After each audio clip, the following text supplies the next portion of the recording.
সমাধান আপনাদের সামনে তুলে ধরব ইনশাআল্লাহ।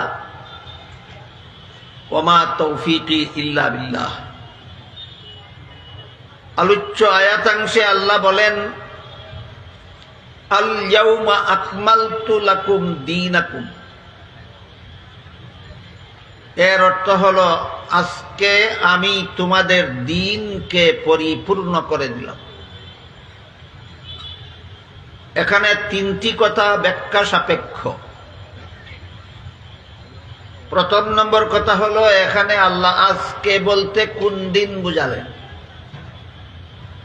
এই প্রশ্নের জবাব ব্যাখ্যা সাপেক্ষ। দ্বিতীয় কথা হলো, আমাদের দিন বলতে কি বুঝালেন, এর জবাব ব্যাখ্যা সাপেক্ষ। তৃতীয় কথা হলো, দ্বীনের পরিপূর্ণতা বলতে কি বুঝালেন, এই প্রশ্নের জবাবও ব্যাখ্যা সাপেক্ষ। যদি পরিবেশ পরিস্থিতি আমার আলোচনার অনুকূলে হয়, সুযোগ সুবিধা সময় সুযোগ হয়, তাহলে প্রথম বিষয়টা আজকে, দ্বিতীয় বিষয়টা আগামীকাল, তৃতীয় বিষয়টা পরশু বর্ণনা করার চেষ্টা করব। আজকে চেষ্টা করব আজকে বলতে আল্লাহ কোন দিন বুঝালেন এই প্রশ্নের জবাব দেওয়ার। আগামীকাল চেষ্টা করব আমাদের দিন বলতে আল্লাহ কি বুঝালেন এর জবাব দেওয়ার। পরের দিন চেষ্টা করব আমাদের দিনকে পরিপূর্ণ বলে আল্লাহ কি বুঝালেন তার জবাব দেওয়ার। এই আলোচনার তালিকাটা আপনাদের সামনে প্রথমেই উল্লেখ করলাম, এজন্য যেন আপনারা ধারাবাহিকভাবে আয়াতের তফসির এবং তফসিরের আলোকে নব উদ্ভূত সমস্যাবলীর সমাধান বুঝার জন্য মনোযোগী হতে পারেন এবং অপেক্ষায় থাকতে পারেন। আমরা আজকে বুঝার চেষ্টা করি, এখানে আল্লাহ আজকে বলতে কোন দিন বুঝালেন। এই প্রশ্নের সংক্ষিপ্ত জবাব হলো, আল্লাহ আয়াত যেদিন নাজিল করেছিলেন সেই দিন বুঝালেন। আয়াতে আল্লাহ আজকে তোমাদের দিনকে পরিপূর্ণ করে দিলাম, এখানে আজকে বলতে কোন দিন বুঝালেন, আয়াত যেদিন নাজিল করেছিলেন সেই দিন বুঝালেন। তাই আবার প্রশ্ন জাগে, তাহলে আয়াত কোন দিন নাজিল করেছিলেন? এই আয়াতটা আল্লাহ নাজিল করেছিলেন, আয়াতটা অনেক দীর্ঘ, অনেক লম্বা, এবং আয়াতের বিভিন্ন অংশের বিভিন্ন শানে নুজুল আছে। সম্পূর্ণটা আয়াত আল্লাহ পাক রব্বুল আলামিন নাজিল করেছিলেন আমাদের মহানবী মুহাম্মদুর রাসূলুল্লাহ সাল্লাল্লাহু আলাইহি ওয়াসাল্লামের ঐতিহাসিক বিদায় হজের ভাষণের দিনে। আমাদের নবীর ঐতিহাসিক বিদায় হজের ভাষণের দিনে আল্লাহ আয়াত নাজিল করেছিলেন। তাই এখানে আজকে বলতে রাসূলের বিদায় হজের ভাষণের দিন বুঝালেন।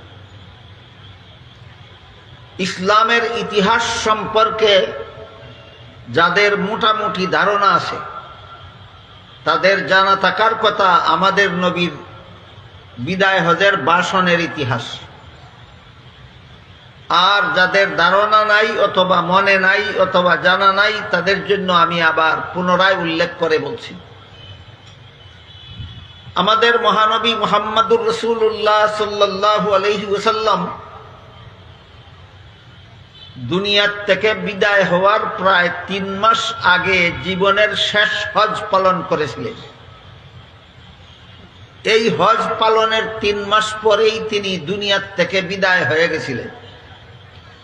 এজন্য তার সেই হজটাকে বিদায় হজ বলা হয়। এই হজে, রাসূলের জীবনের শেষ হজে, যার নাম বিদায় হজ, এই হজে রাসূলের সাথে হজে অংশগ্রহণ করেছিলেন লক্ষাধিক সাহাবায়ে কেরাম। লক্ষাধিক সাহাবায়ে কেরামের সমন্বয়ে রাসূল হজ পালনকালে হজের 3টি ফরজের সবচেয়ে বড় গুরুত্বপূর্ণ ফরজ হল জিলহজ মাসের 9 তারিখ সন্ধ্যা পর্যন্ত, সূর্য অস্ত যাওয়া পর্যন্ত আরাফার ময়দানে অবস্থান করা। এটাকে হজের পরিভাষায় উকুফে আরাফা বলা হয়। তাই রাসূল তার বিদায় হজে লক্ষাধিক সাহাবায়ে কেরামদেরকে নিয়ে জিলহজ মাসের 9 তারিখে আরাফার ময়দানে অবস্থানকালে ময়দানের এক প্রান্তে একটি ছোট্ট পাহাড় আছে, এটাকে জাবালে রহমত বা রহমতের পাহাড় বলা হয়। সেই জবলে রহমতের পাদদেশে রাসূলের বাহনের পিঠে আরোহিত অবস্থায় সমবেত লক্ষাধিক সাহাবায়ে কেরামদের সম্বোধন করে এমন এক মহামূল্যবান ভাষণ দিয়েছিলেন যে ভাষণের মধ্যে কিয়ামত পর্যন্ত গোটা উম্মতের জন্য অসংখ্য অগণিত মহামূল্যবান শিক্ষণীয় বিষয়গুলি রয়েছে। সেই ভাষণকেই মহানবীর বিদায় হজের ভাষণ বলা হয়। কাজেই মহানবীর বিদায় হজের ভাষণের সন তারিখটা হল 10ম হিজরি সনের জিলহজ মাসের 9 তারিখ শুক্রবার আসরের সময়। বিদায় হজের ভাষণ দিয়েছিলেন রাসূল করিম সাল্লাল্লাহু আলাইহি ওয়াসাল্লাম 10ম হিজরি সনের জিলহজ মাসের 9 তারিখ শুক্রবার আসরের সময়। যাদের হজের সময় শুক্রবার হয়, জিলহজ মাসের 9 তারিখ উকুফে আরাফার তারিখ, হাদিস শরীফে উল্লেখ আছে, তারা একটা হজের দ্বারা 70টা হজের সওয়াব পান। রাসূল করিম সাল্লাল্লাহু আলাইহি ওয়াসাল্লামের সেই হজের সময়ে জিলহজ মাসের 9 তারিখ শুক্রবার ছিল। কাজেই এই একটি হজের দ্বারা রাসূল তো 70টা হজের সওয়াব পেলেনই, রাসূলের সাথে সেই হজে অংশগ্রহণকারী লক্ষাধিক সাহাবায়ে কেরামের সবাই 70টি করে হজের সওয়াব পেয়েছেন। এই জিলহজ মাসের 9 তারিখ শুক্রবারে 10ম হিজরি সনের জিলহজ মাসের 9 তারিখ শুক্রবারে আর আসরের সময় জবলে রহমতের পাদদেশে রাসূলের বাহনের পিঠে আরোহিত অবস্থায় লক্ষাধিক সাহাবায়ে কেরামদের সম্বোধন করে যে রাসূল মহামূল্যবান ভাষণ দিয়েছিলেন, এটাকেই ইসলামের ইতিহাসে রাসূলের বিদায় হজের ভাষণ বলা হয়। এই ভাষণ সম্পর্কে একটু ধারণা দিতে চাই।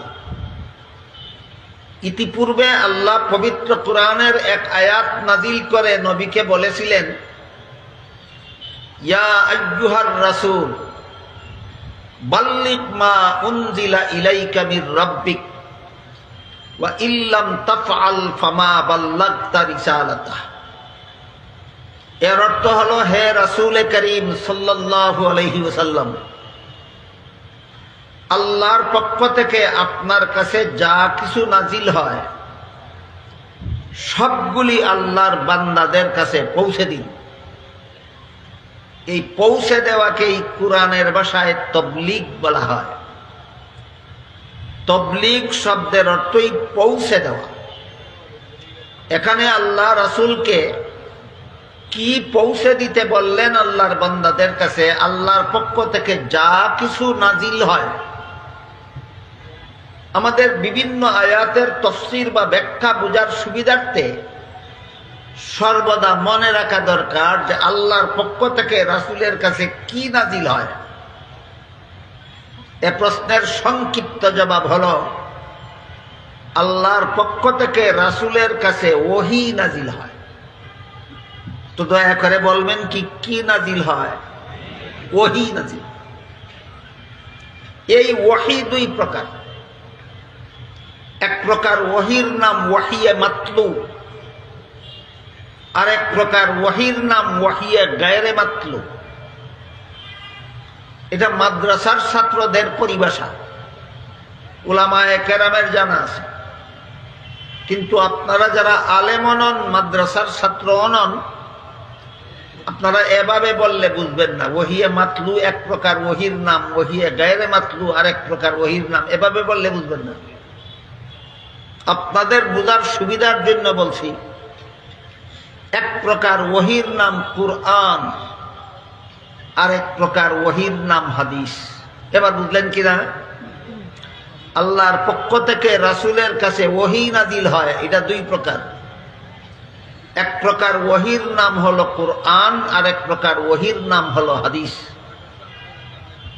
এখানে হয়তো কারো মনে প্রশ্ন জাগতে পারে, কুরআন হাদিস উভয়টাই যদি আল্লাহর ওহী হয়, তাইলে নাম দুইটা হইল কেন? এক প্রকার ওহীর নাম কুরআন হলো কেন, আর এক প্রকার ওহীর নাম হাদিস হলো কেন? তার কারণ হলো, যে ওহীর শব্দ এবং মর্ম উভয়টাই আল্লাহর পক্ষ থেকে নির্ধারিত, সেই ওহীকে কুরআন বলা হয়। আর যে ওহীর মর্মটা শুধু আল্লাহ পাঠান, আর আল্লাহর পাঠানো মর্মটাকে রাসূল নিজের চয়নকৃত ভাষায় উম্মতের কাছে ব্যক্ত করেন, সেই ওহীকে হাদিস বলা হয়। এজন্য এই পার্থক্যের কারণে ওহী দুই প্রকার হয়েছে। এক প্রকার, প্রথম প্রকার ওহীর নাম হলো কুরআন, আর দ্বিতীয় প্রকার ওহীর নাম হলো হাদিস। সারমর্ম হলো, আল্লাহর পক্ষ থেকে রাসূলের কাছে দুটি জিনিস নাজিল হয়, একটি হলো কোরআন, আল্লাহর কোরআন, আর একটি হলো রাসূলের হাদিস। হাদিস রাসূলের বলা হয় কেন? এখানে ভাষাটা রাসূলের চয়নিত, কিন্তু মর্মটা আল্লাহর প্রেরিত, এই জন্য হাদিসকেও আল্লাহর ওহী বলা হয়। তাই আল্লাহ বলেন, ইয়া আইয়ুহার রাসূল বাল্লিগ মা উনজিলা ইলাইকা মির রাব্বিক। হে রাসূল করিম সাল্লাল্লাহু আলাইহি ওয়াসাল্লাম, আপনার কাছে আপনার রবের পক্ষ থেকে যা কিছু নাজিল হয়। এবার বলুন তো দয়া করে, কি কি নাজিল হয়? কুরআন এবং হাদিস। কি কি নাজিল হয়? কুরআন এবং হাদিস। সবটুকু আল্লাহর বান্দাদের কাছে পৌঁছে দিন। একটি কথাও যদি পৌঁছাবার বাকি থাকে, তাহলে আপনার রেসালতের দায়িত্ব সম্পন্ন হবে না। আপনাকে রসুল হিসাবে পাঠিয়ে আমি যে দায়িত্ব অর্পণ করেছি, সেই দায়িত্ব পূর্ণ হবে না, সম্পন্ন হবে না, সেই দায়িত্ব সমাপ্ত হবে না, অসমাপ্ত থাকবে। যেহেতু এখানে আল্লাহ রাসূলকে বলে দিয়েছেন, কুরআন হাদিসের একটি কথাও যদি বান্দাদের কাছে পৌঁছাবার বাকি থাকে, তাহলে রাসূলের দায়িত্ব অসমাপ্ত থেকে যাবে। তাই রাসূল করিম সাল্লাল্লাহু আলাইহি ওয়াসাল্লাম অত্যন্ত সতর্কতার সাথে আল্লাহর বান্দাদের কাছে আল্লাহ যত ওহী নবীর কাছে নাজিল করেছিলেন, তার সবটুকু করায় গণ্ডায় শতকরা 100 আল্লাহর বান্দাদের কাছে পৌঁছে দিয়েছে। তাই ওই ঐতিহাসিক বিদায় হজের ভাষণের শেষের দিকে, ভাষণে অনেক মূল্যবান কথাগুলি রাসূল বলেছেন। শেষের দিকে রাসূল করিম সাল্লাল্লাহু আলাইহি ওয়াসাল্লাম আরাফার ময়দানে অবস্থানকারী লক্ষাধিক সাহাবায়ে কেরামদেরকে উদ্দেশ্য করে জিজ্ঞেস করেছিলেন, হাল বাল্লাগতুকুম, আল্লাহর নাজিলকৃত বিষয়টা আমি তোমাদের কাছে পৌঁছে দিয়েছি কিনা? সমস্ত সাহাবায়ে কেরাম এক বাক্যে জবাব দিয়েছিলেন, পৌঁছে দিয়েছেন। আল্লাহ রাসূলের কাছে যা কিছু নাজিল করেছিলেন, রাসূল বলেন পৌঁছে দিয়েছি। সাহাবায়ে কেরাম সাক্ষ্য দিলেন পৌঁছে দিয়েছেন। এরপরে রাসূল আল্লাহকে বলেন, আল্লাহ তুমি সাক্ষী থাকো, তোমার বান্দারা স্বীকার করছে আমার কাছে ওহীর যত কথা তুমি নাজিল করেছ, সবগুলি তোমার বান্দাদের কাছে পৌঁছে দিয়েছে। এই শানে নুজুলের ঘটনার এই অংশটা বুঝে থাকলে এবার বলুন, রাসূল করিম সাল্লাল্লাহু আলাইহি ওয়াসাল্লাম যে দায়িত্ব দিয়ে আল্লাহ তাকে দুনিয়াতে পাঠিয়েছিলেন, সেই দায়িত্ব পালনে কিছুটা ত্রুটি করেছেন না 16 আনা পালন করেছেন? 16 আনা পালন করেছেন বলে রাসূলও বলছেন, 16 আনা পালন করেছেন বলে লক্ষাধিক সাহাবায়ে কেরামও বলছেন। সাথে সাথে আল ইয়াউমা আকমালতু লাকুম দীনাকুম, আজকে আমি তোমাদের দিনকে পরিপূর্ণ করে দিলাম বলে আল্লাহ নিজেও সাক্ষ্য দিলেন যে এই দিন পরিপূর্ণ, এই দিন কোনো অংশ রাসূল তোমাদের কাছে পৌঁছাতে বাকি রাখেননি। এখানে রাসূল যে তার রেসালতের দায়িত্ব পালন করতে বিন্দু মাত্র ত্রুটি করেননি, তার 3টি প্রমাণ পাওয়া গেল। 1 নম্বর প্রমাণ, রাসূল নিজে বলছেন আমি রেসালতের দায়িত্ব পুরাপুরি পালন করেছি। লক্ষাধিক সাহাবায়ে কেরাম সাক্ষ্য দিলেন রাসূল তার রেসালতের দায়িত্ব পুরাপুরি পালন করেছেন। আল্লাহ আকমালতু লাকুম দীনাকুম আয়াতাংশের মাধ্যমে আল্লাহ নিজে সাক্ষ্য দিলেন রাসূল তার রেসালতের দায়িত্ব পুরাপুরি পালন করেছেন। কেন রাসূল বিদায় হজের ভাষণের শেষের দিকে সাহাবাদের কাছ থেকে এই সাক্ষ্য নিলেন? যেহেতু ইতিপূর্বে আল্লাহ বলে দিয়েছিলেন একটি কথাও যদি পৌঁছাবার বাকি থাকে তাহলে রেসালতের দায়িত্ব অসম্পন্ন থাকবে। সহজ কথা না কঠিন কথা? এই জন্য বিদায় হজের ভাষণের দিকে রাসূল সাক্ষ্য আদায় করলেন সাহাবায়ে কেরামের কাছ থেকে, হাল বাল্লাগতুকুম বলে, আমি কি আল্লাহর নাজিলকৃত সবগুলি কথা তোমাদের পৌঁছে দিয়েছি? যখন সাহাবায়ে কেরাম বলেন হ্যাঁ, আপনার কাছে আল্লাহ যা কিছু নাজিল করেছিলেন সবগুলি আপনি আমাদের পৌঁছে দিয়েছেন, আল্লাহ পাক রব্বুল আলামিন আয়াত নাজিল করে নিজেও সাক্ষ্য দিলেন আল ইয়াউমা আকমালতু লাকুম দীনাকুম, আজকে আমি তোমাদের দিনকে অপূর্ণ রেখে দিলাম না পরিপূর্ণ করে দিলাম। রাসূল সব কথা পৌঁছাইলে পরিপূর্ণ হবে না কিছু কথা পৌঁছাবার বাকি থাকলে? সব কথা পৌঁছানোর কারণে আল্লাহ বলেন আকমালতু লাকুম দীনাকুম, তোমাদের দিনকে আমি আল্লাহ আজকে পরিপূর্ণ করে দিলাম। এখন যদি আপনি মনে করেন রাসূল তার রেসালতের দায়িত্ব পালনে ত্রুটি করেছেন, তাইলে 3টা পক্ষকে মিথ্যাবাদী সাব্যস্ত করা হয়। আপনি যদি মনে করেন রাসূল তার রেসালতের দায়িত্ব পালনে ত্রুটি করেছেন, কতটা পক্ষকে মিথ্যাবাদী সাব্যস্ত করা হয়? 1 নম্বর, সাহাবায়ে কেরামকে মিথ্যাবাদী সাব্যস্ত করা হয়। 2 নম্বর, রাসূল করিম সাল্লাল্লাহু আলাইহি ওয়াসাল্লামকে মিথ্যাবাদী সাব্যস্ত করা হয়। 3 নম্বর, স্বয়ং আল্লাহকে মিথ্যাবাদী সাব্যস্ত করা হয়। এ পর্যন্ত, শুরু থেকে এ পর্যন্ত আমি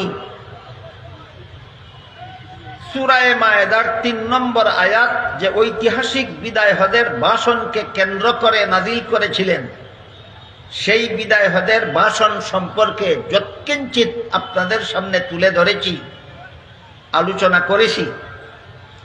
এতে আপনারা কি বুঝলেন? রাসূল তার রেসালতের দায়িত্ব পালনে বিন্দু মাত্র ত্রুটি করেছিলেন? ত্রুটি করে।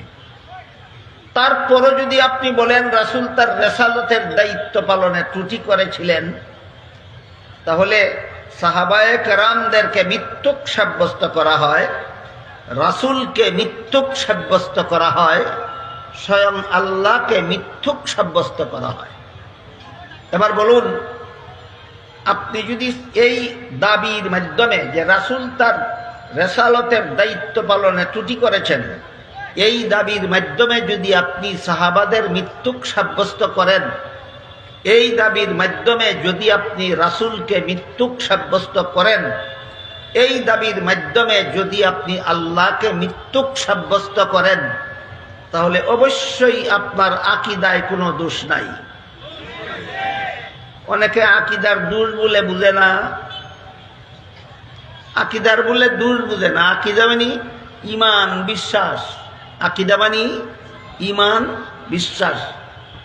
দোষ থাকলে ঈমান নষ্ট হয়, নির্দোষ হলে ঈমান বিশুদ্ধ হয়। তাহলে আমাদের ঈমান আকীদা দোষী হওয়া দরকার না নির্দোষ হওয়া দরকার? নির্দোষ আকীদা মন গড়া যুক্তির দ্বারা সাব্যস্ত হয় না বিশুদ্ধ কোরআন হাদিসের বিশুদ্ধ দলিল দ্বারা সাব্যস্ত হয়? কোরআন হাদিসের বিশুদ্ধ দলিল দ্বারা সহিহ আকীদা সাব্যস্ত হয়। আকীদা সাব্যস্ত করার বেলায় যদি কেউ কোরআন হাদিসের দলিলকে এড়িয়ে যায়, পাশ কেটে যায়, আর চাপাবাজির মাধ্যমে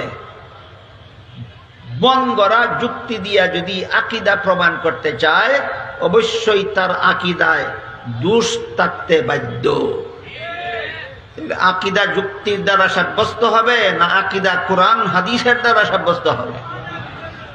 সুতরাং রাসূল তার দায়িত্ব পালনে ত্রুটি করেছিলেন, এই আকীদা নির্দোষ না দোষী আকীদা? দোষী আকীদা। এইভাবে সাহাবাদেরকে মৃত্যুক সাব্যস্ত করার মতো দোষী আকীদা, রাসূলকে মৃত্যুক সাব্যস্ত করার মতো দোষী আকীদা, স্বয়ং আল্লাহকে মৃত্যুক সাব্যস্ত করার মতো দোষী আকীদা আল্লাহর দ্বীন কায়েমের জন্য কতটুকু দরকার? দোষী আকীদা পোষণ করা দরকার আল্লাহর দ্বীন কায়েমের জন্য। তাহলে আল্লাহর দ্বীন কোন জিনিস? কোন গোড়ার ডিমের নাম? দ্বীন কি? আমার মনে আছে, আপনাদের মনে আছে কিনা জানি না, গত বছরের এই তফসির সম্মেলনের 3 দিনে শুধু আল্লাহর দ্বীন কাকে বলে বুঝিয়েছি। যারা ভুলে গেছেন তাদেরকে আবার স্মরণ করিয়ে দিচ্ছি। প্রসিদ্ধ একটি হাদিস আছে, হাদিসে জিবরিল বলা হয়।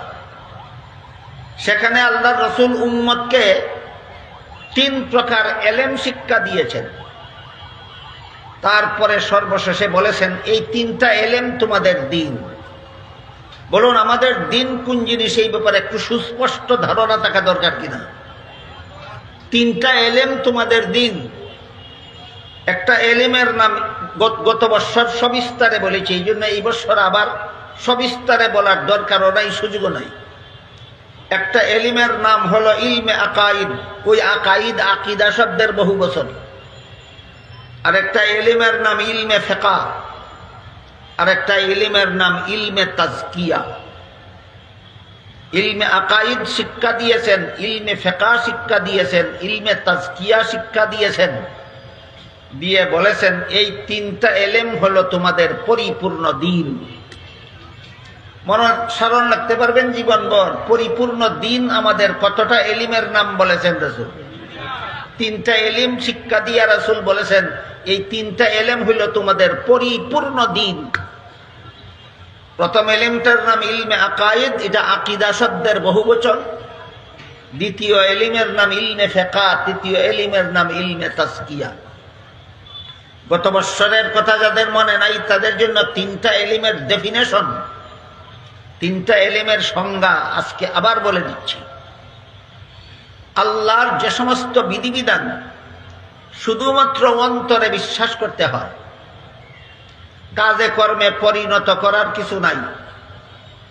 যেমন আল্লাহ আছেন, এটা শুধু অন্তরে বিশ্বাস করতে হয়। আল্লাহ একজন, এটা শুধু অন্তরে বিশ্বাস করতে হয়। আল্লাহ লা শরীক, এটা শুধু অন্তরে বিশ্বাস করতে হয়।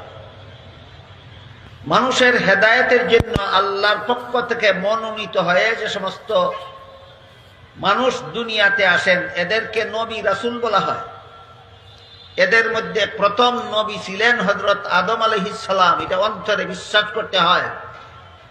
সর্বশেষ নবী ছিলেন মুহাম্মাদুর রাসূলুল্লাহ সাল্লাল্লাহু আলাইহি ওয়াসাল্লাম, এটা শুধুমাত্র অন্তরে বিশ্বাস করতে হয়। সমস্ত নবী রাসূলগণের সামগ্রিক চরিত্রের বিবরণ দিয়া আল্লাহ কুরআনে বলেন, লা ইয়ানালু আহদিজ জালিমিন, কোন গুনাহগারকে আমি নবী বানাইনি।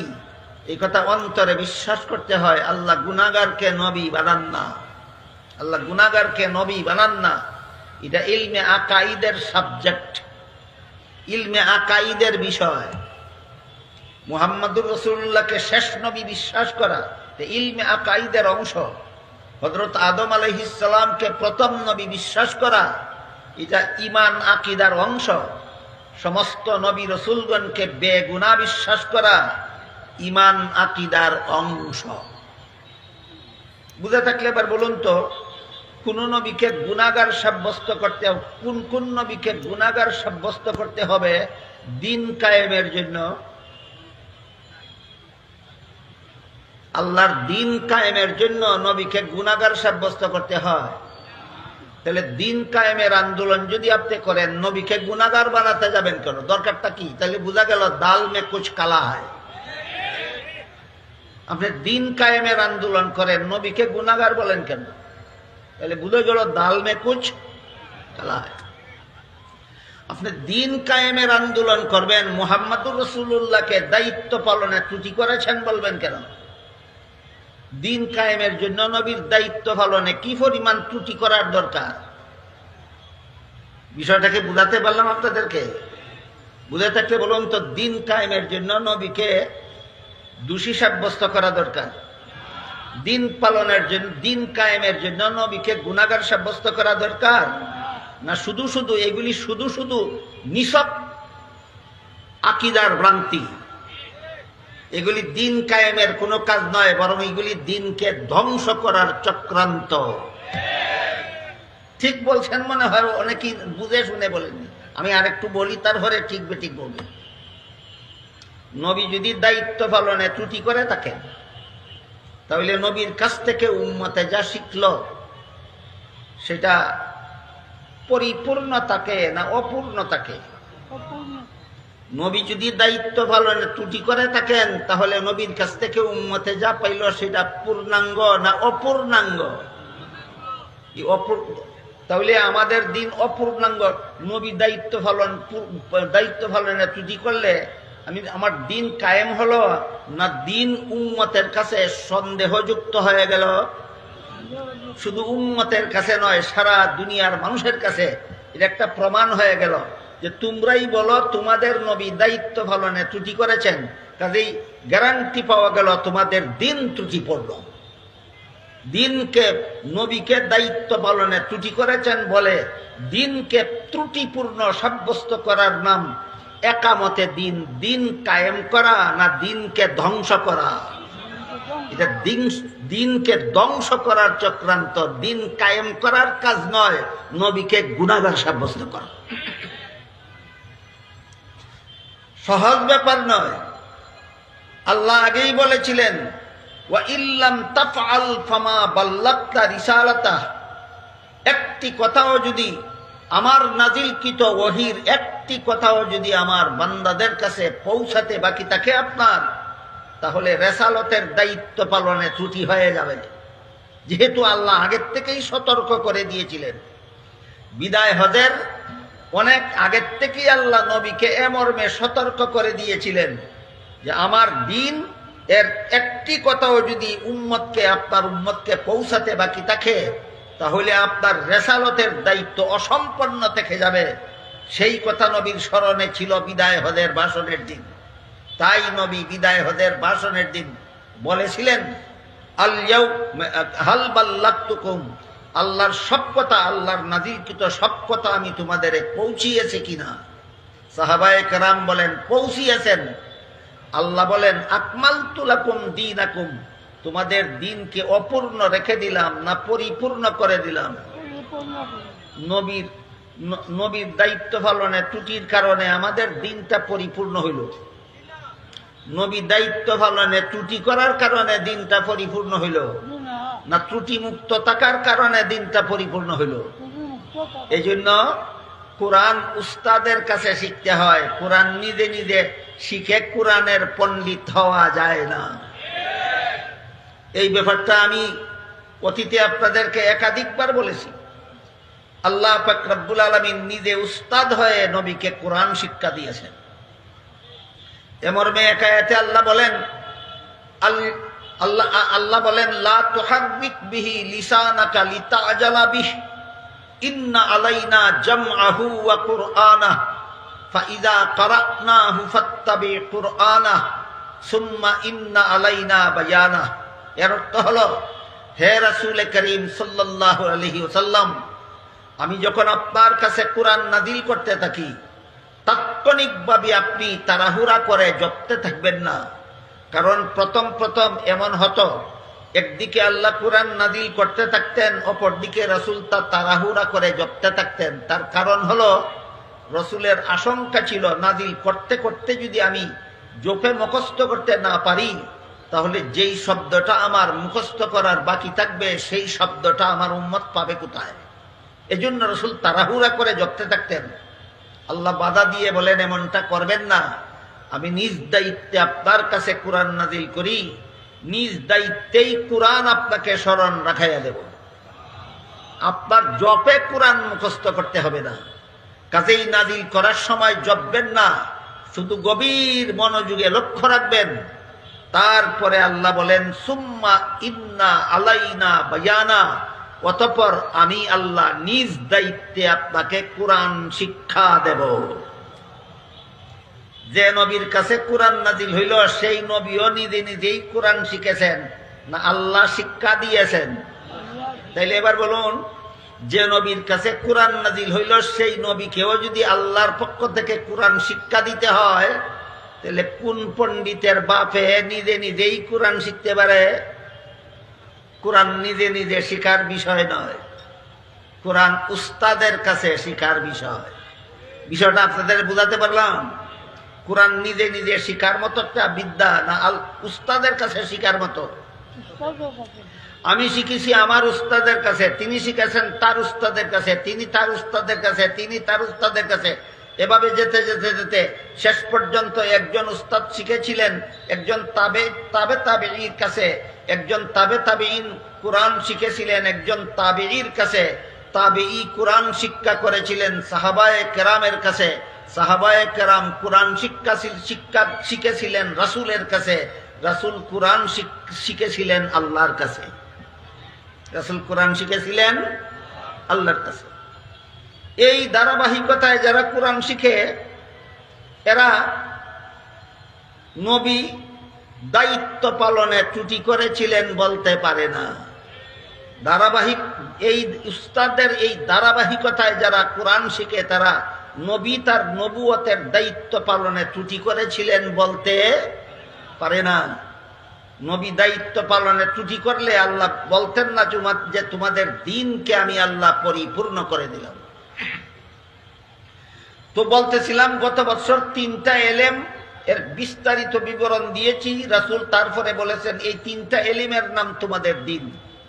এর মধ্যে একটা এলিমের নাম হইল ইলমে আকাইদ। আকাইদ আকীদা শব্দের বহুবচন। কোন এলিমকে বলে? যে এলিম আল্লাহর যে সমস্ত বিধিবিধান শুধুমাত্র অন্তরে বিশ্বাস করতে হয়, কাজে কর্মে পরিণত করার কিছু নাই, এমন এলিম শিখার নাম ইলমে আকাইদ। যেমন নবীদেরকে বেগুনাহ অন্তরে বিশ্বাস করতে হয়, এটা কাজ করে দেখাবার মতো কিছু নাই। দ্বিতীয় যে এলেমটা রাসূল উম্মতকে শিক্ষা দিয়েছিলেন সেটা হলো ইলমে ফিকহ। ইলমে ফিকহর সংক্ষিপ্ত ডেফিনেশন হলো আল্লাহর যে সমস্ত বিধিবিধান শুধুমাত্র অন্তরে বিশ্বাস করলে চলে না, শরীরের অঙ্গ প্রত্যঙ্গের দ্বারা, বাহ্যিক অঙ্গ প্রত্যঙ্গের দ্বারা পালন করতে হয়, এমন সব বিধান জানার নাম ইলমে ফিকহ। যেমন ওযুর 4 ফরজ মনে মনে বিশ্বাস করলে উযু হয় না, মুখ ধুইতে হয়, হাত ধুইতে হয়, মাথা মাসে করতে হয়, পা ধুইতে হয়, তাহলে উযু ইলমে আকাইদের বিষয় না ইলমে ফিকহর বিষয়? ইলমে ফিকহর বিষয়।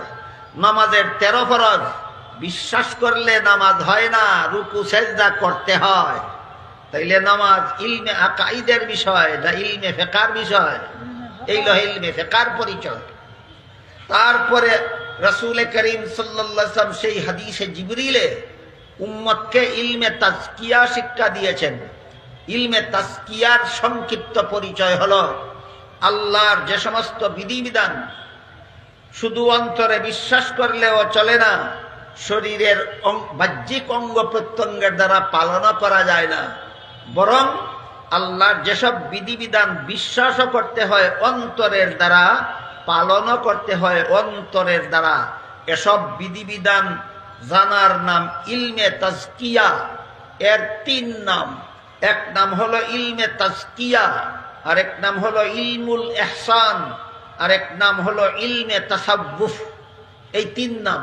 তো 3 নাম বললে আপনারা হয়তো সবটা স্মরণ রাখতে পারবেন না, এই জন্য আপাতত আমরা একটা নামই স্মরণ রাখি, ইলমে তাজকিয়া।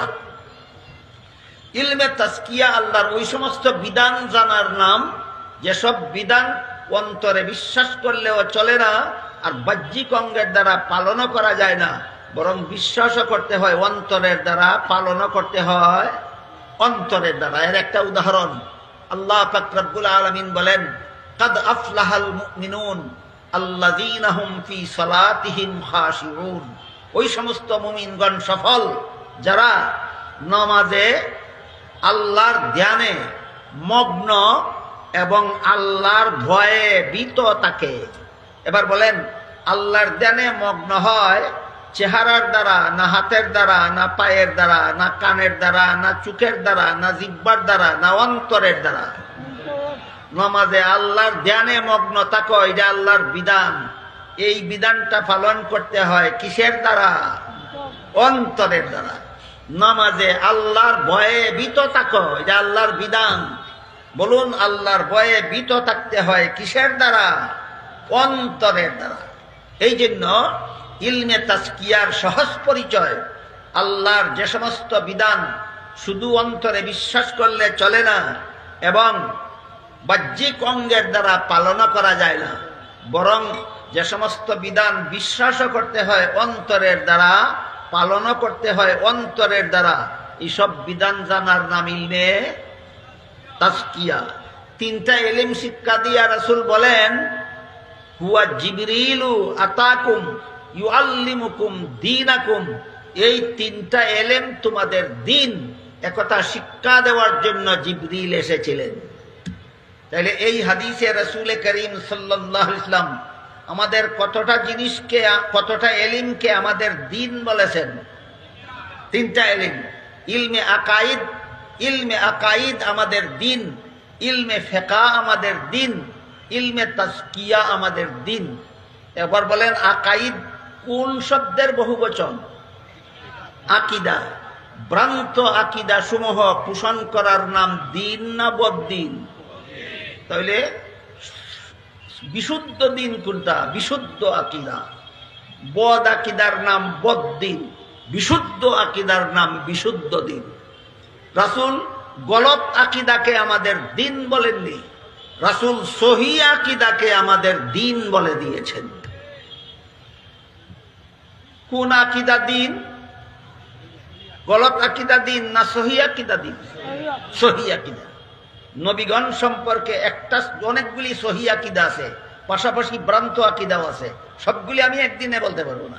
আপাতত আজকের মতো শুনুন, নবীগণ সম্পর্কে যত সহি আকিদা আছে, এর মধ্যে একটা আকিদার বিবরণ দিয়া, সার্বজনীন নবীগণের একটা সার্বজনীন গুণের ঘোষণা দিয়া আল্লাহ কোরআনে বলেছেন, লা ইয়ানালু আহদিজ জালিমিন। গুনাহগারদেরকে আমি নবী বানাই না, আর যাদেরকে নবী বানাই তারা জীবনে কোনোদিন গুনাহ করেন না। এখান থেকে একটা ইসলামের একটা বিশুদ্ধ আকিদা সাব্যস্ত হয়েছে। ইলমে আকাইদের কিতাবে লেখা আছে, নবীগণ আজীবন বেগুনাহ। নবীগণ আজীবন বেগুনাহ, এটা একটা সহি আকিদা, মুসলমানদের একটা সহি আকিদা। মন গড়া ভাবে প্রমাণিত না, কোরআনের ভিত্তিতে। কোরআনের ভিত্তিতে, হাদিসের আলোকে ইলমে আকাইদের যত বিষয়, ইলমে আকাইদের অংশ, এর মধ্যে একটা বিষয় হলো নবীগণ বেগুনাহ হয়ে থাকেন। এটা একটা আকিদা। সুতরাং নবীগণকে বেগুনাহ বিশ্বাস করার নাম দিন। নবীগণকে দায়িত্ব পালনে ত্রুটি করেছেন, নবীগণকে গুনাহগার সাব্যস্ত করা দিন নয়, বদ্দিন। আকিদা পোষণ করবেন বদ্দিনী, আর আন্দোলনের দাবি করবেন দিন কায়েমের। এটার মধ্যে তো মিল খুঁজে পাওয়া যায় না। মিল না গরমিল? এই গরমিলটাকে আমি বলেছি দাল মে কুছ কালা হয়, দাল মে কুছ কালা হয়। আমার এতক্ষণের কথা যারা শুনেছেন, বুঝেছেন? বলুন, নবীগণকে গুনাহগার সাব্যস্ত করা, নবী দায়িত্ব পালনে ত্রুটি করেছেন মনে করা দিন না বদ্দিন?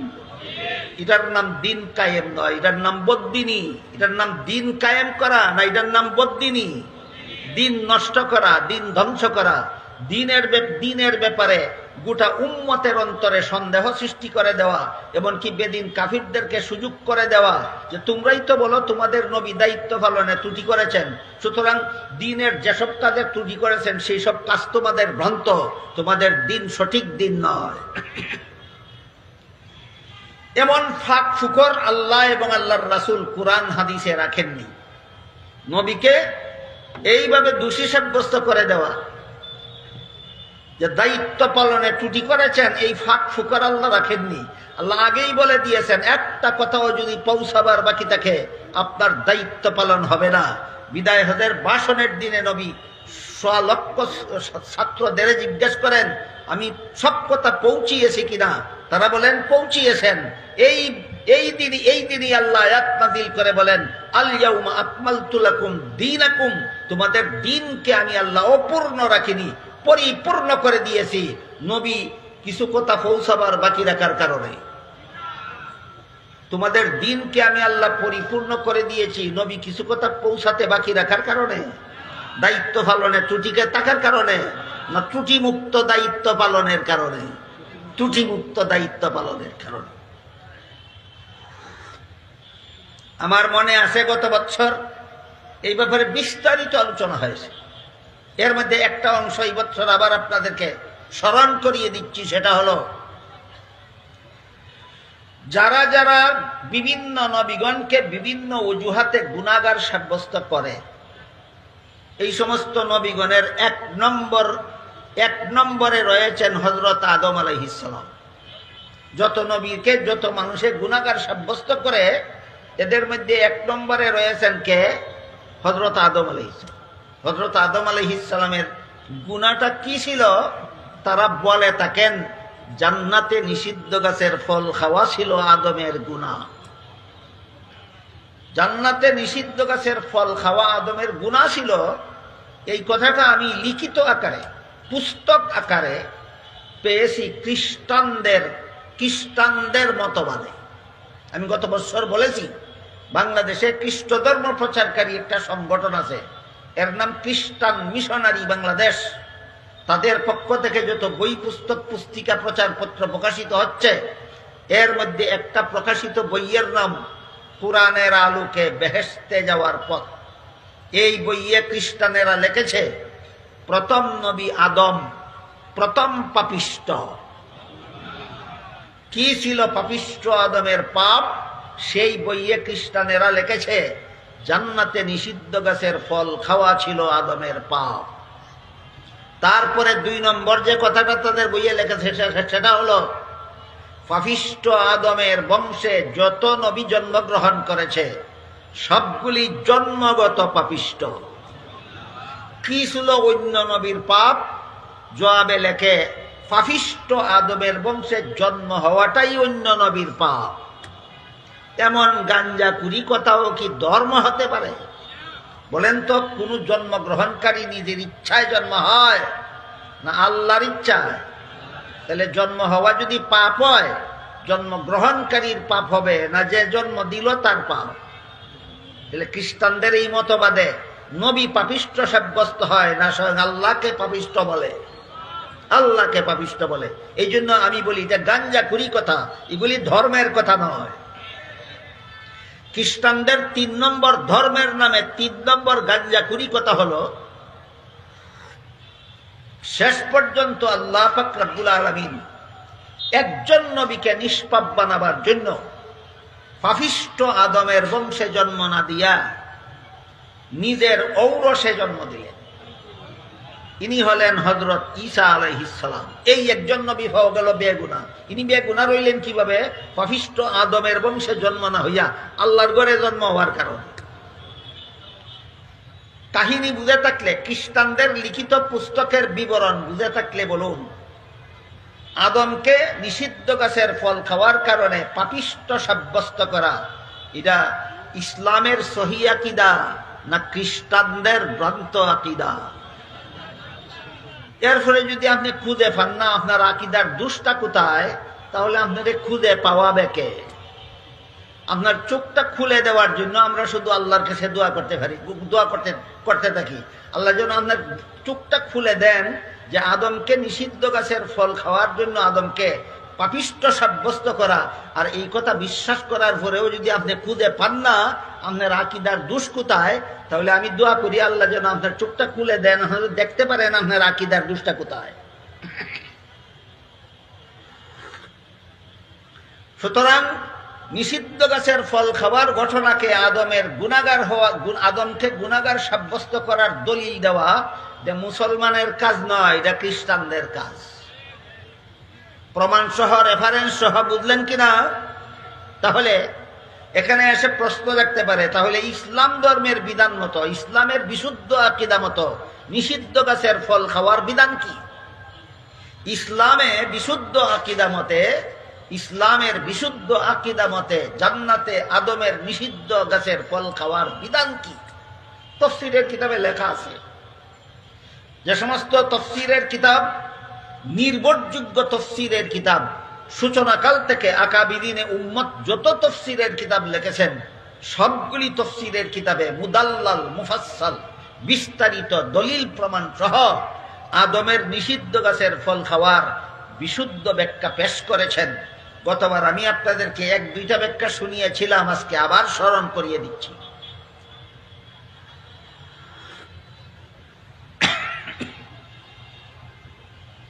মানুষের কোনো কাজে সওয়াব হয়, কোনো কাজে গুনাহ হয় দুনিয়ার জীবনে। বলুন কোন জীবনে? দুনিয়ার জীবনে। দুনিয়াতে আসার আগেও কোনো কাজে সওয়াব গুনাহ নাই, দুনিয়ার থেকে বিদায় হয়ে যাওয়ার পরেও কোনো কাজে সওয়াব নাই, গুনাহ নাই। এবার বলেন, মানুষের কোনো কাজে সওয়াব হয়, কোনো কাজে গুনাহ হয় কোন জীবনে? দুনিয়ার জীবনে। দুনিয়াতে আসার আগেও কোনো কাজে সওয়াব নাই, গুনাহ নাই, দুনিয়ার থেকে বিদায় হওয়ার পরেও কোনো কাজে সওয়াব নাই, গুনাহ নাই। এবার বলুন, আদম নিষিদ্ধ গাছের ফল খেয়েছিলেন কোন জীবনে? জান্নাতি জীবনে। কোন জীবনে? দুনিয়াতে আসার পরে না দুনিয়াতে আসার আগে? এর সাথে সওয়াবেরও কোনো সম্পর্ক নাই, এর সাথে গুনাহরও কোনো সম্পর্ক নাই।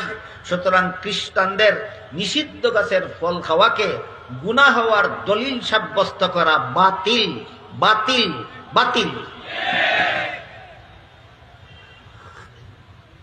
তারপরে দেখুন, দুনিয়াতে আসার পরেও আল্লাহর আদেশ নিষেধ যদি ভুলবশত লঙ্ঘন করে তাহলে দুনিয়াতেও গুনাহ নাই।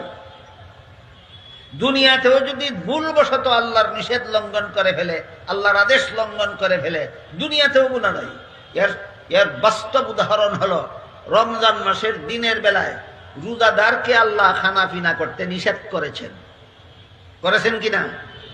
আপনারাই বলুন, কোন রোজাদার যদি রমজান শরীফের দিনের বেলায় নিজের রোজার কথা ভুলে গিয়ে খানা পিনা করেই ফেলে, কোন রোজাদার যদি দিনের বেলায় রোজার কথা ভুলে গিয়ে খানা পিনা করেই ফেলে, কি পরিমাণ গুনাহ হয়? তাহলে কেন গুনাহ হইল না? ভুলে গিয়ে। আল্লাহ আদম সম্পর্কে বলেন, নাসিয়া আদম, আদম ভুলে গিয়ে নিষিদ্ধ গাছের ফল খেলো। তুমি ভুলে গিয়ে আল্লাহর নিষেধ লঙ্ঘন করলে গুনাহ হয় না, আর তোমার বাবার বাবার বাবা 14 গোষ্ঠীর বাবা আদমে ভুলে গিয়ে নিষিদ্ধ গাছের ফল খেলে গুনাহ হয়। তুই বেটা কোরআন শিখছস কার কাছে আর নবী চিনছস কার কাছে?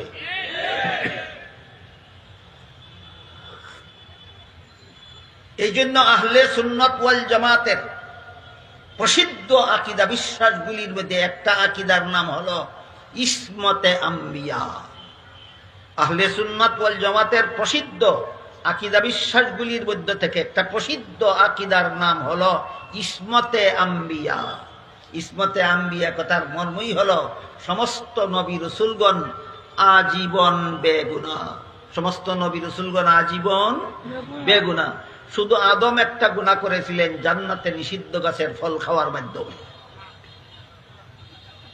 অত হ্যাঁ বলুন নাইলে না বলুন, একটা কিছু বলুন।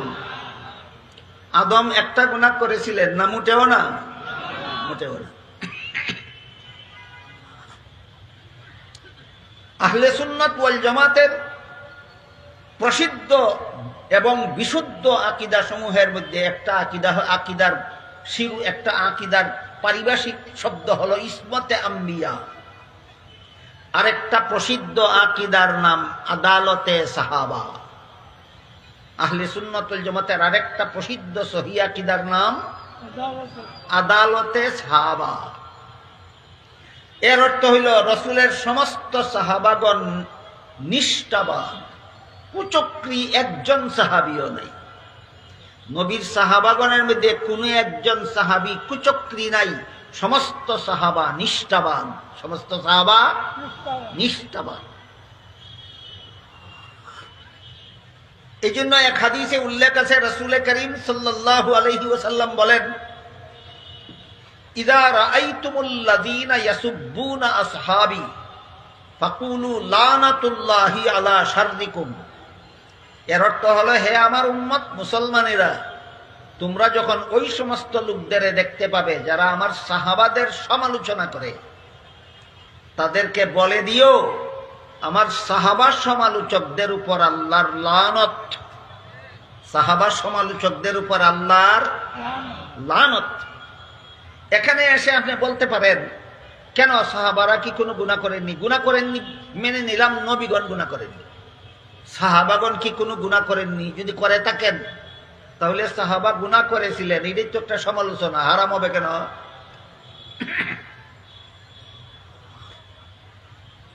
কত পরিষ্কার জবাব দিয়েছেন আল্লাহ কোরআনে, হারাম হবে কেন এই কথা। দেখেন আল্লাহ বলেন, ইন্নাল্লাযীনা ইয়াগুদ্দুনা আসওয়াতাহুম ইনদা রাসূলিল্লাহি উলাইকাল্লাযীনা ইমতাহানাল্লাহু কুলুবাহুম লিত্তাকওয়া লাহুম মাগফিরাতুন ওয়া আজরুন আযীম।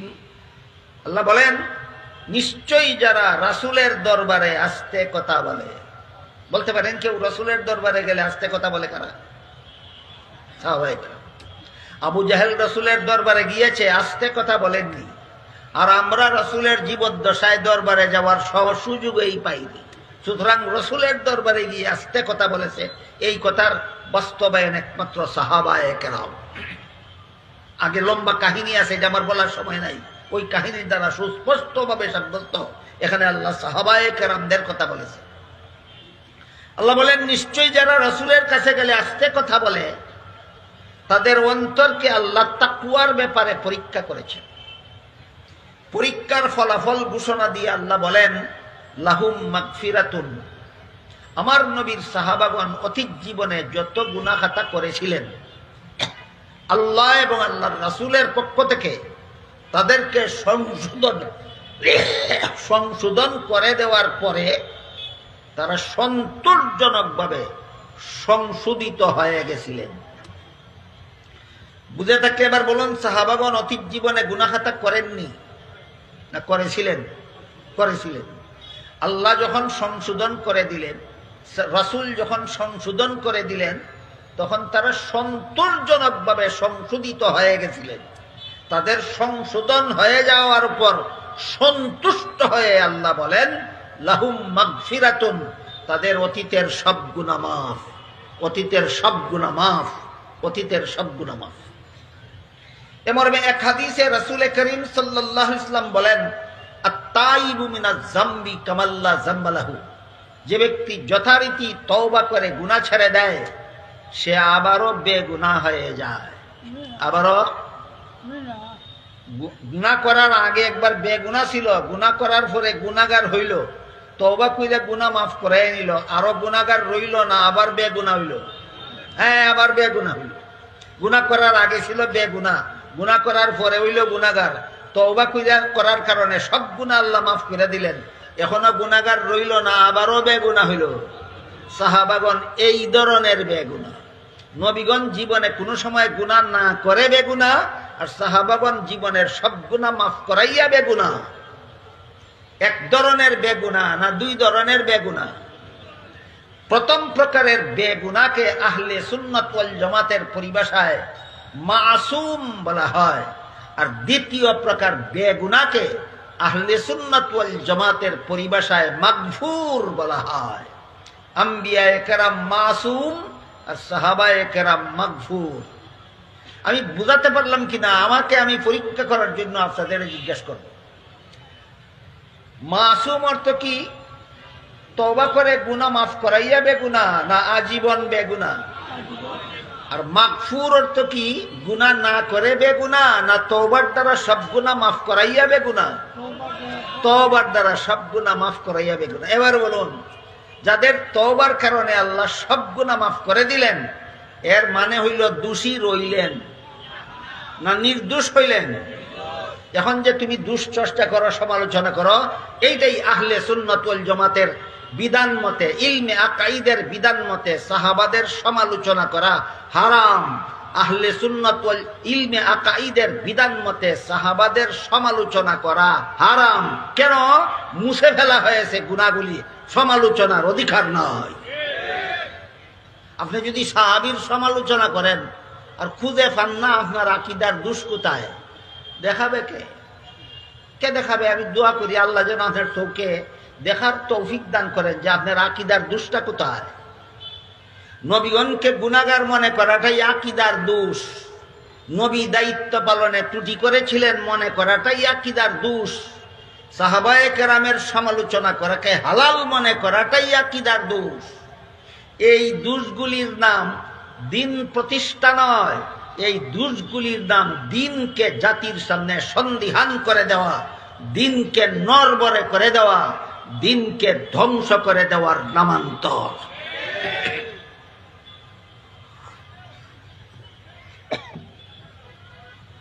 তাই বিদায় হজের ভাষণের সময় রাসূল করিম সাল্লাল্লাহু আলাইহি ওয়াসাল্লাম নিজেও দাবি করলেন, আল্লাহর দেওয়া দায়িত্ব আমি পুরাপুরি পালন করেছি। সাহাবাগণ সাক্ষ্য দিলেন, আল্লাহর দেওয়া দায়িত্ব রাসূল পুরাপুরি পালন করেছেন। শুধু আল্লাহ বলেছেন আকমালতু, অপূর্ণ রেখে দিলাম। আকমালতু অর্থ অপূর্ণ রেখে দিলাম না পরিপূর্ণ করে দিলাম? নবী যদি ওহী পৌঁছানোর দায়িত্বে ত্রুটি করে থাকেন, তে আল্লাহর দিন পরিপূর্ণ হয় কিভাবে? কাজেই পরিষ্কার হয়ে গেল, তিনটা সাক্ষীর দ্বারা প্রমাণিত নবী দায়িত্ব পালনে ত্রুটি করার আকীদা ভ্রান্ত। তিন দলিলের দ্বারা প্রমাণিত নবী দায়িত্ব পালনে ত্রুটি করার আকীদা ভ্রান্ত। এক নম্বর দলিল সাহাবায়ে কেরামের সাক্ষ্য, দুই নম্বরের দলিল স্বয়ং রাসূলের সাক্ষ্য, তিন নম্বরের দলিল স্বয়ং কোরআনের আয়াত আকমালতু আকমালতু আকমালতু, পরিপূর্ণ করে দিলাম, পরিপূর্ণ করে দিলাম, পরিপূর্ণ করে দিলাম। বলেছিলাম এই আয়াতাংশে তিনটা কথা আমাদের ব্যাখ্যা সাপেক্ষে বুঝতে হবে। একটা হইল আজকে বলতে কোন দিন, দ্বিতীয়টা হইল আমাদের দিন বলতে আল্লাহ কি বুঝালেন, আর তৃতীয়টা হলো পরিপূর্ণ বলতে কি বুঝালেন। আমার কথা এতক্ষণ যারা শুনেছেন বুঝেছেন, একটু দয়া করে বলবেন যে আল্লাহ যে বললেন আজকে তোমাদের দিনকে পরিপূর্ণ করে দিলাম, এখানে আজকে বলতে কোন দিন? রাসূলের বিদায় হজের ভাষণের দিন। সন তারিখটা 10ম হিজরি সন জিলহজ মাসের 9 তারিখ শুক্রবার আসরের সময়। ভুলে যাবেন না আজকে বলতে কোন দিন। সূরা মায়েদার 3 নম্বর আয়াতের যে অংশ আমি আপনাদের সামনে তিলাওয়াত করেছি, এতে আল্লাহ বলেন আজকে তোমাদের দিনকে আমি আল্লাহ পরিপূর্ণ করে দিলাম। এখানে আজকে কথাটা ব্যাখ্যা সাপেক্ষ, আমাদের দিন শব্দটা ব্যাখ্যা সাপেক্ষ, পরিপূর্ণ শব্দটা ব্যাখ্যা সাপেক্ষ। আজকে শুধু আজকে শব্দের ব্যাখ্যাটা শুনলাম, বুঝলাম যে এখানে আল্লাহ আজকে বলতে কোন দিন বুঝালেন? রাসূলের বিদায় হজের ভাষণের দিন, সন তারিখ 10ম হিজরি সনের জিলহজ মাসের 9 তারিখ শুক্রবার আসরের সময়। ইনশাআল্লাহ কালকে আমরা বোঝার চেষ্টা করব আমাদের দিন বলতে আল্লাহ এখানে কি বুঝালেন। আল্লাহ আপনাদের আমাদের সবাইকে আল্লাহর কোরআনের তাফসীরের আলোকে সমাজে বিরাজমান যাবতীয় বিভ্রান্তি এবং যাবতীয় সমস্যাবলীর সমাধান বুঝে নেওয়ার তৌফিক দান করুন। সবাই বলুন আমিন। সুবহান রাব্বিকা রাব্বিল ইজ্জাতি আম্মা ইয়াসিফুন ওয়া সালামুন আলাল মুরসালিন ওয়ালহামদুলিল্লাহি রাব্বিল আলামিন। দোয়া উজুরে করবা একজনে আপনার একজনে করুন। দোয়া করলে তবে মিয়া মারা গেছেন ছোট ভাই যারা দোয়াতে শরীক হবেন বসা থাকুন, আস্তাগফিরুল্লাহ দুরূদ শরীফ পড়ুন।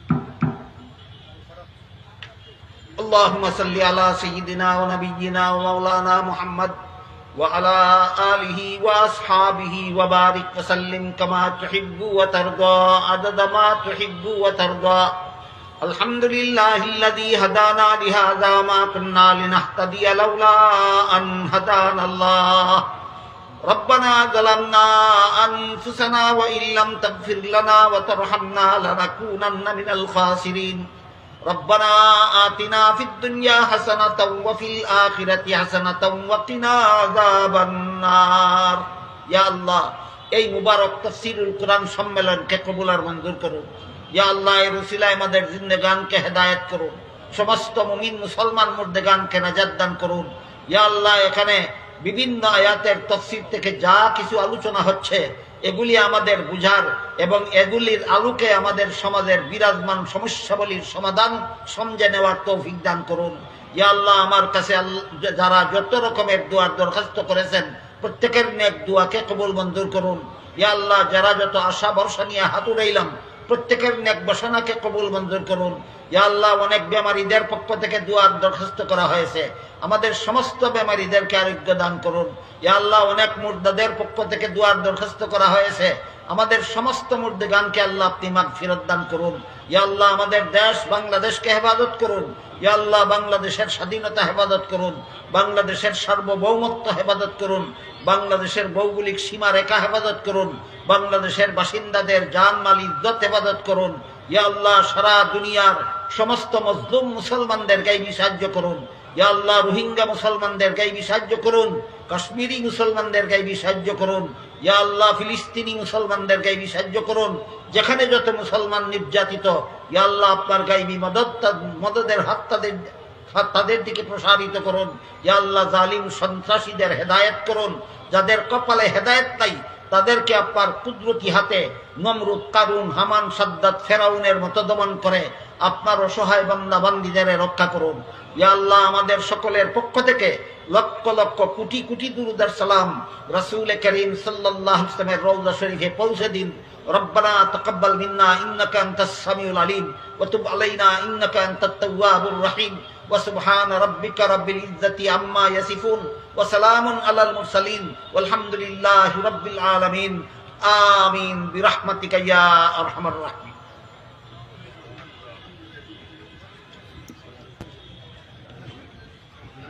আলহামদুলিল্লাহ, আমরা আজকের প্রথম দিনে অত্যন্ত গুরুত্বপূর্ণ আলোচনা শুনছিলাম আমাদের খাদিমুল কোরআন পরিষদের প্রধান মুফাসসির হাজরাতুল আল্লামা হযরত মাওলানা নুরুল ইসলাম অলিপুর হুজুরের কাছ থেকে। সম্মানিত উপস্থিতি, আগামীকালও আমাদের মাহফিল ইনশাআল্লাহ যথাসময়ে শুরু হবে, তাই আমি সকলের দৃষ্টি আকর্ষণ করছি যথাসময়ে আমরা সকলে হাজির